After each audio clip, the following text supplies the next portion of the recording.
akadde katuwadde nze sikalabangako emikolo gy'olunaku olw'omukaaga mu mwezi nga guno. Mumunyongerere engalo ez'amaanyi ennyo bassebo ne bannyabo. Tweyanze nnyo taata, tweyanzeege. Lino ebbanja ly'otuwoze ffe situmanyi era tetumanyiddeeko ddala. So zimo weebale kutuweesa kitiibwa. Oluyimba olwo ffe tulina bingi ebyokulwogerako ne director n'ebimu tubyesigaliza. Amiina.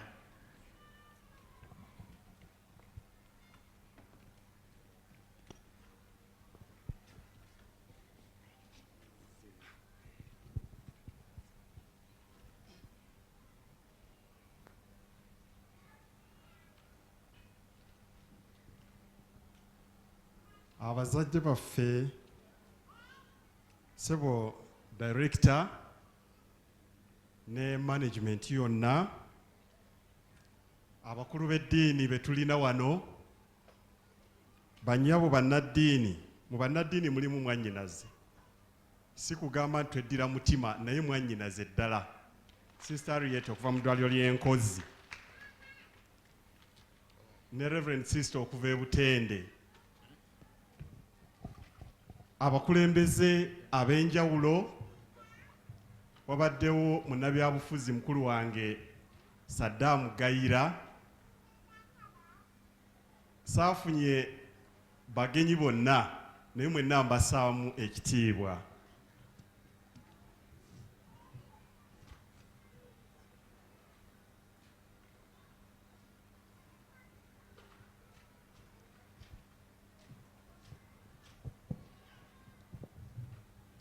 Njagala okutwala omukisa guno okwebaza abatandisi b'essomero lino eritali kadde naye likola ebintu ebigundiivu. Manyi mukooye naye mubakubireko mu ngalo. E Buddu tubadde bulijjo tugamba nti buli kirungi gye kiva, naye nga tubulamu amasomero ago agatwawulira ddala ku balala.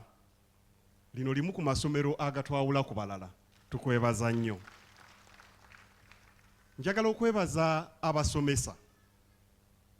Omusomesa okwo kuyitibwa, era bw'okitegeera nti Katonda yakuyitira kugunjula, ojja kukola omulimu omulungi, ate ne bw'onoogunjula batugase. Tubeebaza ebitone bye mutadde mu baana, ate n'abaana tubeebaza nnyo okubanga batwala ekyo kye mubawa. Njozaayoza nnyo abaana baffe abato okulaba nga bamazeeko olusoma luno olusooka bagenda mu bulamu obuddako. Mwenna abazadde sikkiririza mu graduations ez'abaana bano abato, sizikkiririzaamu.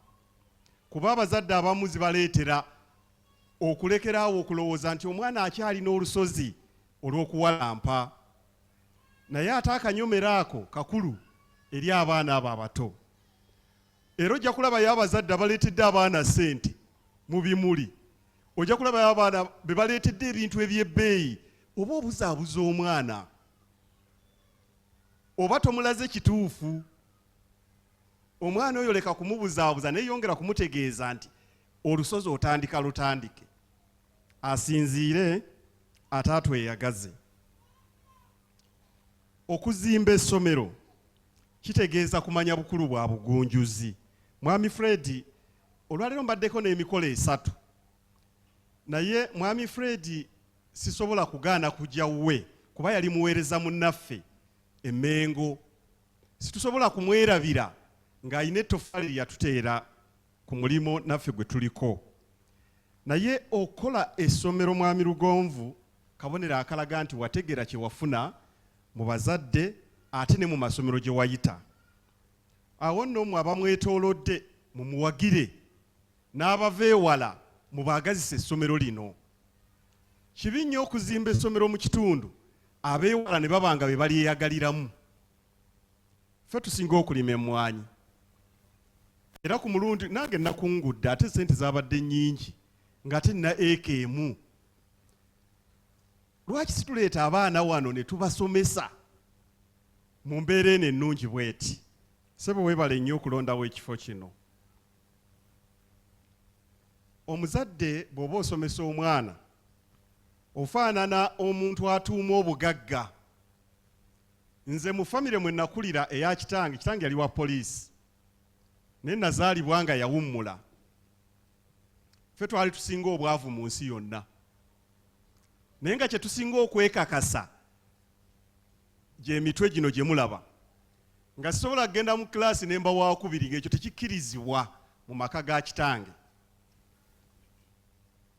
Singa kitange yaliwo yalirabye ku ssanyu nga mutabani we ye Pokkino, Kabaka talonda bantu bali awo. Kitange yalirabye ku ssente ze ndyako, naye ekyo kisobose lwakuba nti twakkiriza okusoma. Omuzadde yatereka. Abazadde mbakubiriza mwambale mu ngeri ensaamusaamu, naye abaana mubakole ki? Mubasomese. Era njagala nnyo okubasaba abazadde, abaana bano mbalabyemu empisa naye nga bakomyewo eka. Empisa ze bafunye wano nammwe kwe muba muzimbira. Abaana abazadde abamwewonya bwewonya abaana bammwe, kamuteeke mu ssomero ndaba nkooya. Emabega eyo tubadde n'abavubuka ab'effujjo ebuddwe, naye nga bw'olondoola mu famire gye bava batwalanga abaana ku ssomero ne babaleka eyo. Mubagunjule bakulenga ba mugaso, balemye naawe kuyimbya ndubaale. Njagala okumaliriza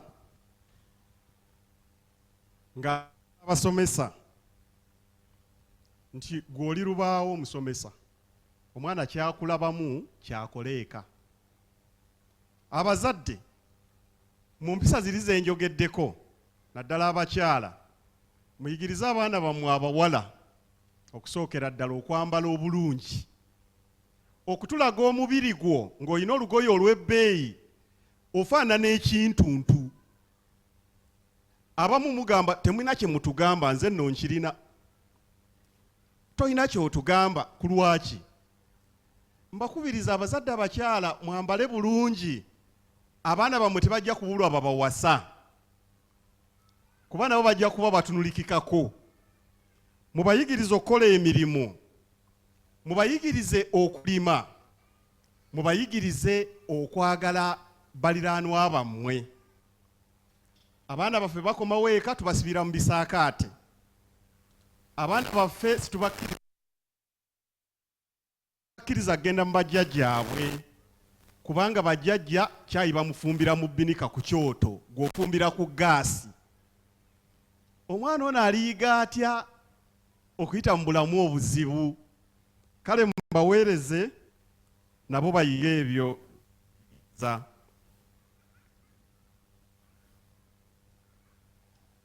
Waliwo abazadde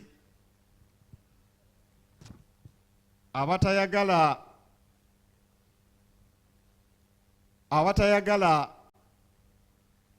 kugamba ku baana baabwe, naye mbakubiriza, nsanyuse nnyo head teacher ono agee nti abaana obbawa ebibonerezo ebisaamusaamu. Abaana bano bayigiriza tubawe ebibonerezo. Omwana mugambe nti kale genda olonde amagi, awulye naawe obuzibu bw'oyitamu ng'ogalonda ofune ssente. Muyigirize mugambe nti kale fukamira awo. Naye temubakuba, kyokka tubawe ebibonerezo ebisaamusaamu. Mmwe abaana muve ku TV tuzirabe mu budde obutuufu, era mbasaba mmwe abazadde mubakuume bulungi, mubeesittaza, temubakola kyekyo. Mubayigirize emirimu basobole okuvaamu nga bantu balungi. Maliriza nga nziramu okwebaza ssebo omulimu guno gwe watandika.